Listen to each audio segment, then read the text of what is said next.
Hello everyone and welcome back to Final Fight 2. So, Carlos is Cody, Hager is Hager, and Maki is Guy.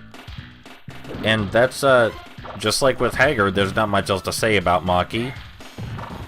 Her throw, has quite an arc to it. She throws enemies way further than the other characters, which is actually much to her benefit, because you can hit enemies from way further across the screen. I've said already in this series and in the original Final Fight Let's Play I did that I find agility to be the most important thing in Final Fight, so Maki is my favorite character to play as. It's also possible to be much more aggressive with her than with Carlos or Hager because she moves faster. While playing as Hager is fun, and most people who play Final Fight on a, what's the word I'm looking for? Most people who play Final Fight on a pro level tend to choose Hager for some reason I'm not entirely sure of. But for me, after playing with Hager, being able to move around quickly with Maki and go to the enemies and hit them much more aggressively is really a relief. A breath of fresh air even. She's definitely my favorite to play with.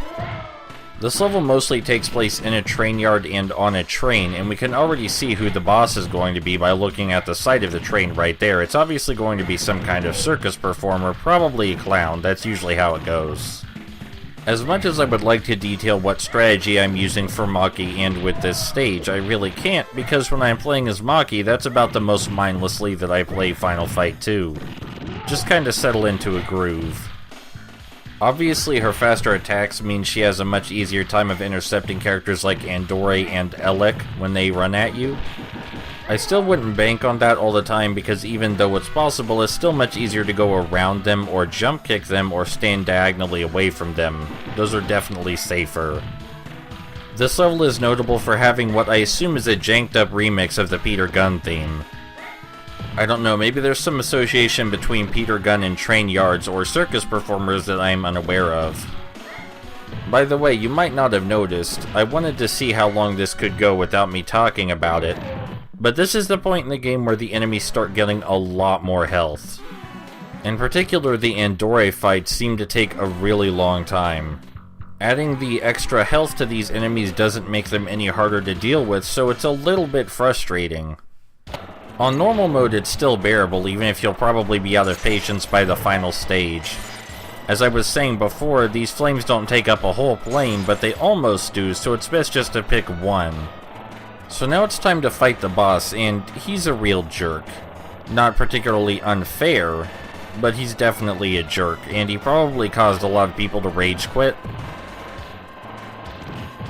because of this. Yeah. He's very good at stun locking you after he knocks you down with that slide kick. You have to time your desperation attack exceedingly well in order to get out of that. Because of his ability to stun lock you on command, standing in front of him horizontally at all for any portion of the fight is a really bad idea. If you are standing in front of him, be jumping or jump kicking. For the love of God, do not walk toward him normally. And if you want to kill him in the safest way possible, jump kick. Please don't do that, Philippe. If you want to kill him in the safest way possible, jump kicks are the way to go.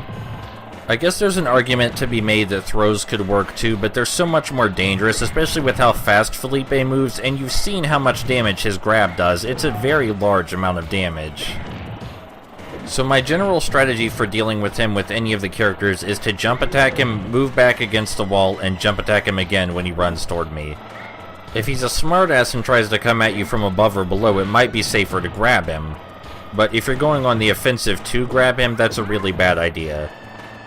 I have many times ended up killing Philippe before all of his minions because he just moves too fast and keeping him away is such a priority that he ends up taking most of the damage. Something you may want to make note of that as a general rule in beat-em-ups, the timer is to stop you from being overly methodical.